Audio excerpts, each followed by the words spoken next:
Good morning બાળકો, કેમ છો?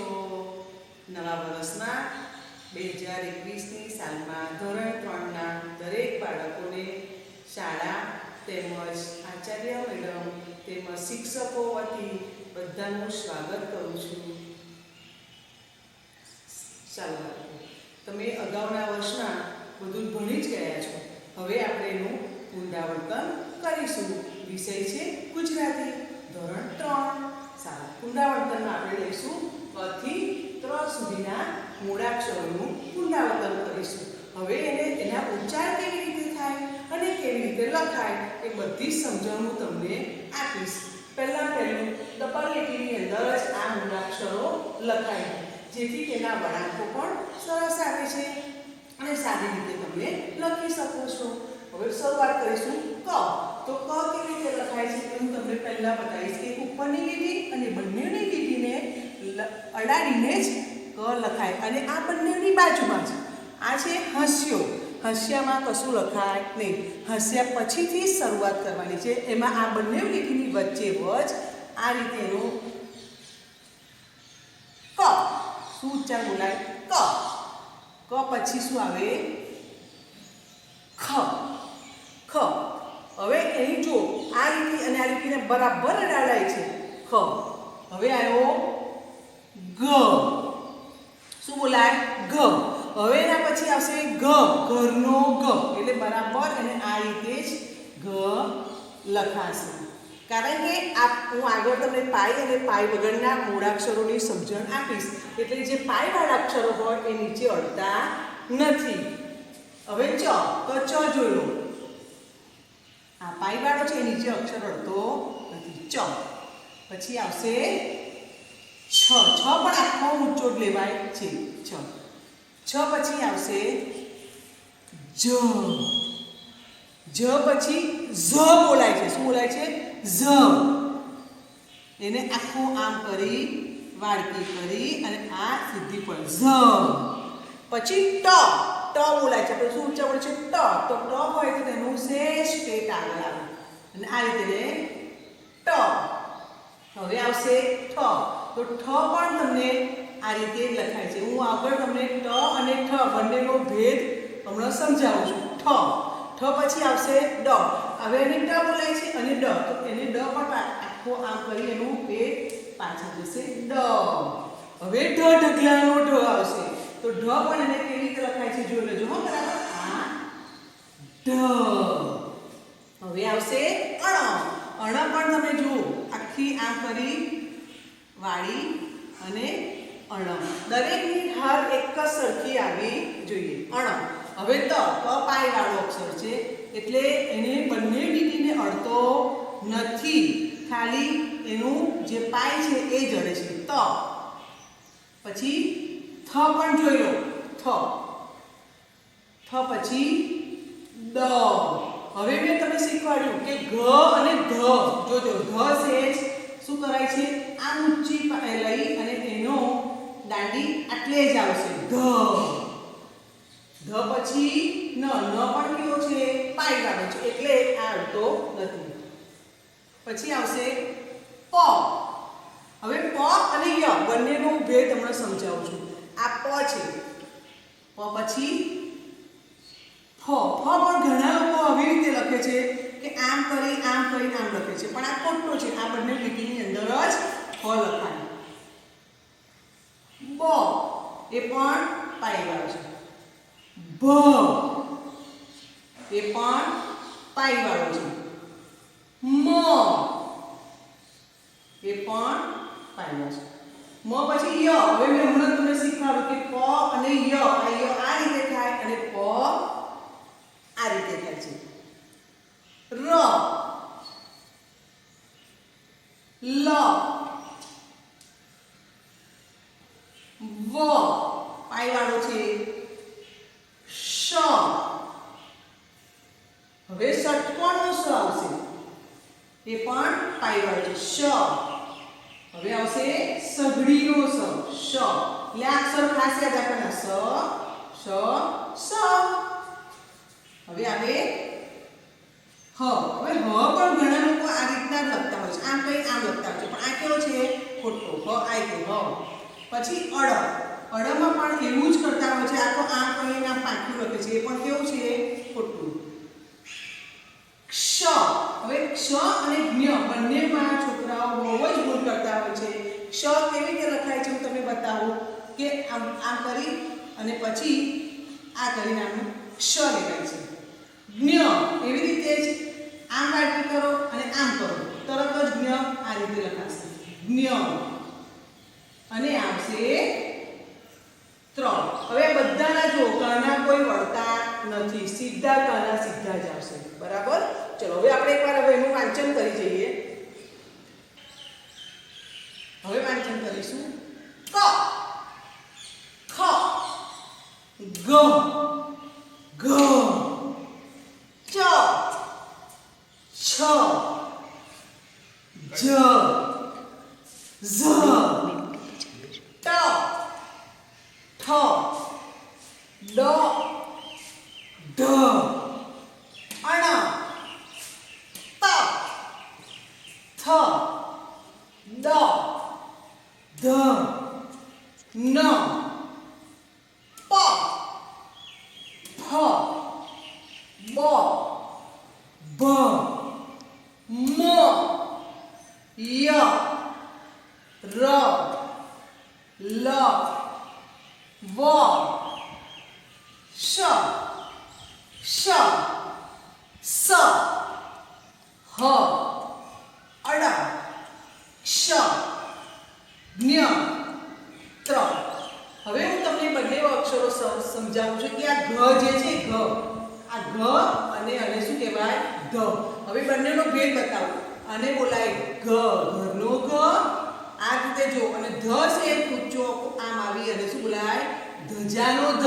આ જો ઘ અને ધ આ બંનેની સમજણ પડી ગઈ બધાને?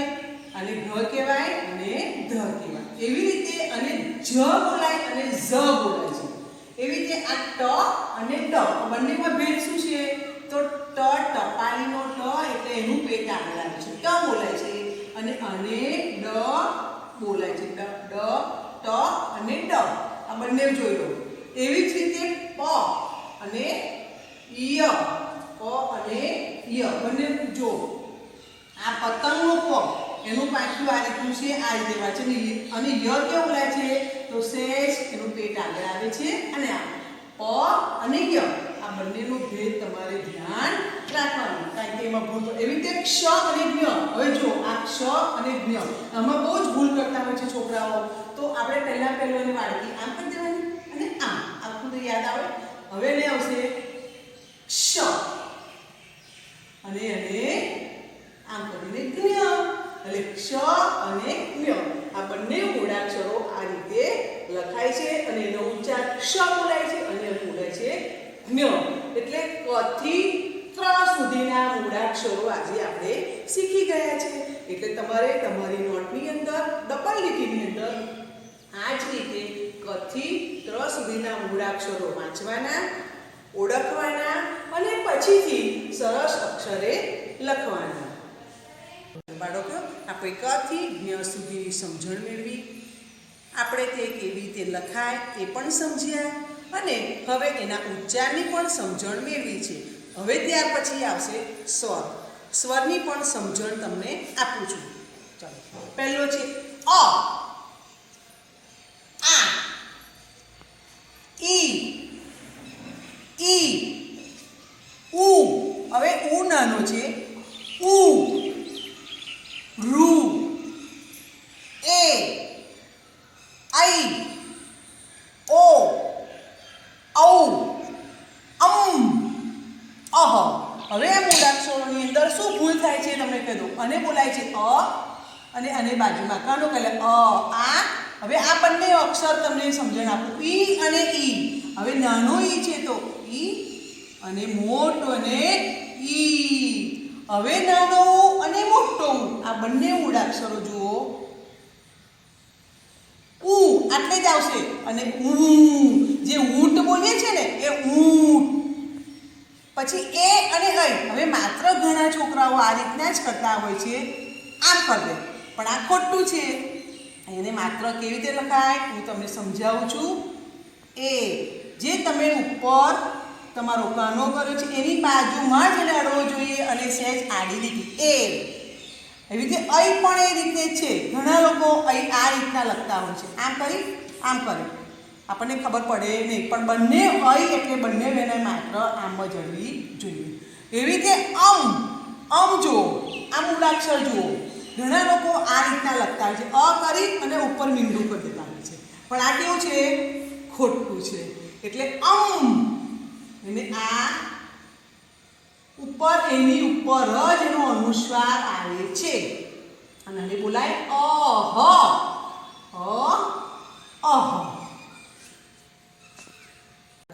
આપણે અગાઉ ક થી ત્ર સુધીની સમજણ મેળવી, ત્યાર પછી તેના સ્વરોની સમજણ મેળવી અને ત્યાર પછી તેમાં મૂળાક્ષરોમાં થતી ભૂલો એમાં પણ સમજણ મેળવી. હવેથી કેવી રીતે પાયવાળા અને પાય વગરના અક્ષરો તમે કેવી રીતે લખશો એની પણ સમજણ આપી દઉં છું. પહેલું હાસ્યો છે. હાસ્યામાં કશું લખાય નહીં, હાસ્યાની બાજુમાં જ લખાય, ડબલ લીટી નીચે અંદર લખાય અને બંને અક્ષરો આ રીતે અડે એ રીતે લખવા છે. પહેલા છે પાય વગરના મૂળાક્ષરો અને બીજું છે પાય વાળા મૂળાક્ષરો. તો પહેલાથી ક થી શરૂ કરીશું તો કને એ કેવો છે? પાય વગરનો છે એટલે ક. હવે ખને શું છે? એની પાય છે એટલે એને શું આવશે? ખ. એટલે જે પાય વાળા છે એ અક્ષરો આ બંને લીટીની અંદર આ પાંખ્યું આ અડતું નથી, ફક્ત એની જે દાંડી છે એ જ અને અડે છે. પાયવાળા ક.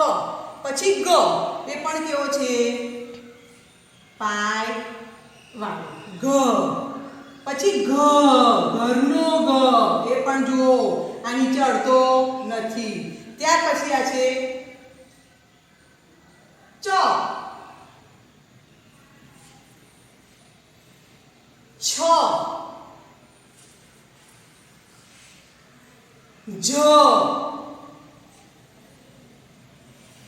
ઝ.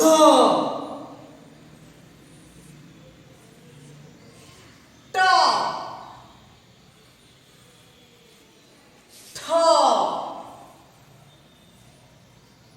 ડ. ઢ. જો ઢ આ રીતે લખાય છે ઢ. હવે અણ કેવો છે? પાછો પાય વાળો અણ. ત. હવે ત જોજો હું કેવી રીતે લખું છું બરાબર આ રીતે આ બંને લીટીની વચ્ચે ત. એવી રીતે થ એ પણ જુઓ અમે અડાડ્યો છે નીચે થ. દ. હવે ધ જોજો આ ધ બોલાય છે અને ધ પણ એને આ રીતે જ અમે એને અડાડ્યું નથી, ફક્ત દાંડી જડ છે ધ. ન પણ જો ધ્યાન રાખો આ બંને લીટીની વચ્ચે લખ્યું છે ન. પ. હવે પ ને એમાં મેં સમજણ આપી છે, જોઈ લો આ રીતે પ. ફ. બ. જોજો હા બ આ રીતે લખાય છે બ. હવે ભને પણ આ રીતના જ હોય છે, આ એને અડતું નથી. મ. ય. હવે જો ય ને પ બંને અક્ષરમાં જો અહીં અડે છે ય. હવે ર. લ. વ. શ. શ. હ. અડ. ક્ષ. ન્ય. અને ત્ર. હવે જોઈ લો બરાબર. હવે તમે જો ઘણા શું કરે છે પાય વાળા અક્ષરો કેવી રીતે લખે છે એની ભૂલ તમે બતાવો કે કેવી તમે ભૂલ કરો છો. આ જે પાય વાળા અક્ષર ખ આવી રીતે લખો છો આમ કરીને આમ. આ કેવો છે? ખોટો. પાય વાળો છે એટલે આ રીતે જ લખાય, આ ખોટો કહેવાય. એવી રીતે તમે ત પણ આમ લખતા હોય છે આમ ત, પછી બ આવું લખતા હોય છે એટલે આ અક્ષરો તમારા ગંદા નીકળે છે અને સાચી તે લખી શકતા નથી. તે મમાં પણ એવું જ કરતા હોય છે, આમ કંઈ મ કરે, ય તો આમ ને મ ને ય તો ખબર જ ના પડે. એટલે પરીક્ષાની અંદર ખાલી પ અને ય આ બંને મૂળાક્ષરો જો તમે લખવામાં ભૂલ કરો છો તો એનો ઉચ્ચાર આખો જ બદલાઈ જાય છે. એટલે પ બોલો ત્યારે પ પતંગનો પ અને ય પ અને ય, એટલે વાંચવામાં પણ ભૂલ પડે છે અને લખવામાં પણ ભૂલ પડે છે. આ જ રીતે મૂળાક્ષરો તમારે સરસ સમજણથી આ લખશો તો તમે સરસ રીતે સુંદર અક્ષરે લખી શકશો અને વાંચી શકશો, ક્યારેય ભૂલ પડશે નહીં. ચલો બાળકો, હવે તમને ઘરકામમાં શું ધ્યાન રાખવાનું છે બધું જ તમને સમજાવી દઉં છું. પહેલી તમારે નોટો બનાવવાની છે, બરાબર? હવે નોટોમાં પહેલા પેજ ઉપર તમારે તમારું શું લખશો? પહેલું શાળા. હવે શાળાનું નામ લખવાનું છે, શાળા. પછી તમારું નામ, પૂરું નામ લખવાનું, નામ. પછી ધોરણ, વર્ગ, વિષય, ફોન નંબર અને તમારું સરનામું. આ બધું જ તમારા પેજ ઉપર, પહેલા પેજ ઉપરની બધી જ માહિતી તમારે લખવાની છે અને નોટો એવી રીતે લખજો, સરસ બનાવજો કે જેથી તમારા નોટોના માર્ક પણ ઉમેરવાના છે. એટલે આ રીતના શરૂઆતમાં જો તમે લખશો તો તમને ક્યારેય ભૂલ પડશે નહીં અને નોટોના પણ પૂરેપૂરા માર્ક મળે. અને આ પદ્ધતિથી તમારે લખવાનું છે. નોટો પછી તમારે મને બતાવવાની છે. એટલે હવે શરૂઆત કરી દેજો. અગાઉ તો બધું તમે ભૂલી ગયા છો, પણ હવે નવેસરથી શરૂઆત કરજો. અમે પણ તમારા માટે રાહ જોઈએ છીએ. આપણે ભગવાનને પ્રાર્થના કરીએ કે ચાલો જલ્દી કોરોના જતો રહે, તમે સેફ રહો અને તમે જલ્દી શાળામાં આવો. એવો અમે બધા તમને ખૂબ શુભેચ્છા આપીએ છીએ અને ભગવાનને